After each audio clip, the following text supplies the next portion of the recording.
নবীজি গুহার ভিতরে আহারে মা খাদিজা খাবার নিয়ে ওই পাহাড়ের উপরে বেবে আল্লাহর নবীকে দিয়ে আসতেন। মা খাদিজা পাহাড় বেয়ে উঠতেছে, আর একজন রমণী যারা মক্কায় গিয়েছেন, আরে যা দেখবেন মদিনায় যারা গিয়েছেন, আরে মক্কায় যারা গিয়েছেন, নবীজির স্মৃতি বিজড়িত জায়গাগুলো আজও আছে। পাহাড়ের উপরে বেয়ে বেয়ে উঠতেন আমার মা খাদিজা রাদিয়াল্লাহু তাআলা আনহা।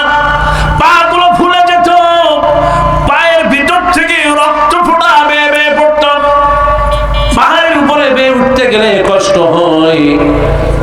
আমার আল্লাহ নবীর জন্য খাবার নিয়ে বেয়ে বেয়ে উঠতেছেন মা খাদিজা।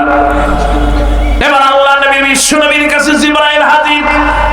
ওগো আল্লাহ নবী, ওই যে আসতেছে একজন বিদুষী তাপসী রমণী, একজন মুতাহারা তৈয়বা। নবী আপনি একটু তাকায় দেখেন।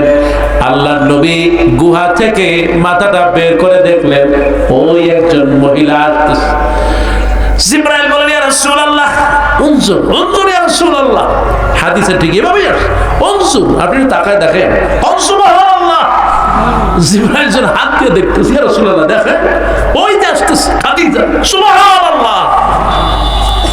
ও আমার মায়েরা, আমার বোনেরা, এবার জিবরাইল বললেন, ওগো আল্লাহর নবী, খাদিজা একটা বাটি নিয়ে আপনার কাছে আসতেছে। ওই বাটির ভিতরে কিছু রুটি আর কিছু ডাল, কিছু পানীয়, কিছু পনির আপনার জন্য নিয়ে আসতেছে। ও আল্লাহর নবী, খাদিজা যখন আসবে, আপনি খাদিজা আসার পর আপনি সর্বপ্রথম তাকে বলবেন, খাদিজার জন্য আমার আল্লাহ রাব্বুল আলামিন তাকে সালাম পাঠিয়েছে। সুবহানাল্লাহ।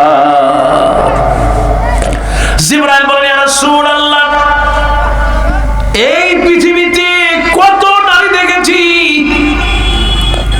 খাদিজার মতো কাউরে পাই নাই।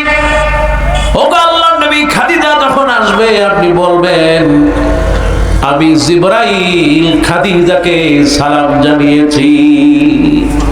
আল্লাহ সালাম জানান, খাদিজাও সালাম জানান।